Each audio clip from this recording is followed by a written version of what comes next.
येशू ख्रिस्त पेत्राला सांगतो, मनुष्य किती हुशार व पवित्र असला तरी यहोवा देवाच्या आज्ञेशिवाय तो काहीच करू शकत नाही. कारण सैतान माणसाची परीक्षा घेण्यासाठी यहोवा देवाकडे परवानगी मागतो. जशी इयोब व येशू ख्रिस्ताची सुद्धा परीक्षा घेण्यात आली, तर मग मनुष्य काय आहे? लूक अध्याय 22 ओवी 31 ते 38.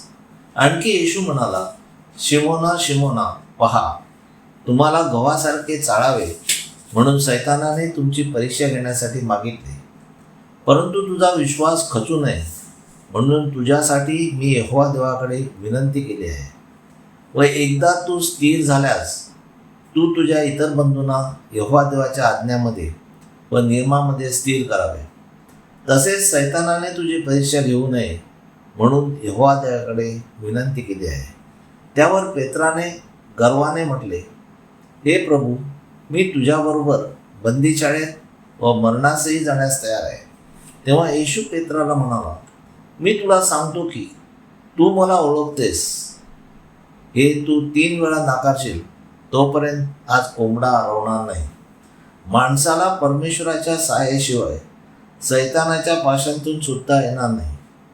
येशू ख्रिस्ताने कोंबडा हरवण्यापूर्वी तू मला 3 वेळा नाकारशील असे सांगितले असताना सुद्धा पेत्राने येशू ख्रिस्ताला 3 वेळा नाकारले, कारण यहोवा देवाकडे त्याने सहाय्य मागितले नाही.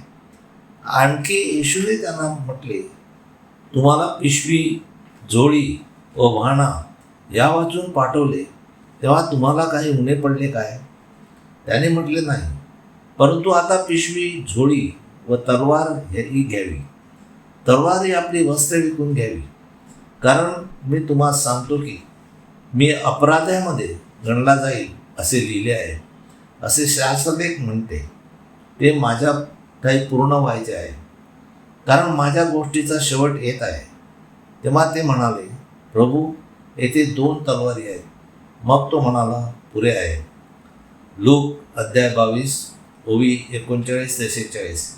जैतुनाच्या डोंगरावर येशू ख्रिस्ताला जे दुःख सहन करायचे आहे ते यहोवा देवाने दाखवल्यानंतर त्याला इतका मोठा धक्का लागला की त्याच्या घामाचे रूपांतर रक्तात झाले. मग येशू निघून आपल्या रीतीप्रमाणे जैतुनाच्या डोंगराकडे गेला आणि शिष्यही त्याच्या मागे गेले. तेव्हा येशू त्यांना म्हणाला, तुम्ही परीक्षेत पडू नये म्हणून यहोवा देवाकडे प्रार्थना करा. मग तो त्याच्यापासून 100 फुटावर गेला व गुडघे टेकून त्याने यहोवा देवाकडे प्रार्थना केली. तो म्हणाला, हे यहोवा बापा, तुझी इच्छा असली तर हा प्याला माझ्यापासून दूर कर. तरी माझी इच्छा नको, तर तुझी इच्छा पूर्ण हो. तेव्हा यहोवा देवाने आकाशातून देवदूताला पाठवून येशू ख्रिस्ताला बदनाम करीत आहे असा स्वतः येशू ख्रिस्ताच्या दृष्टीस पडला. येशू ख्रिस्ताला जे दुःख सहन करायला लागणार आहे ते पाहून तो भयभीत झाला. तेव्हा येशू अत्यंत कष्टी होऊन त्याने अधिक आग्रहाने यहोवा देवाकडे प्रार्थना केली.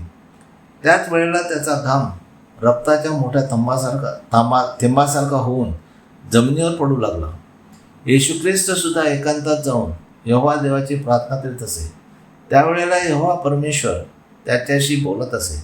समुदायामध्ये पवित्र आत्मा किंवा यहोवाचा शब्द येत नसे, म्हणून येशू ख्रिस्त स्वतः एकांतात जाऊन देव बापाकडे प्रार्थना करीत असे. आपण सुद्धा एकांतात खोली बंद करून यहोवा देवाची प्रार्थना करावी असे येशू ख्रिस्त म्हणतो.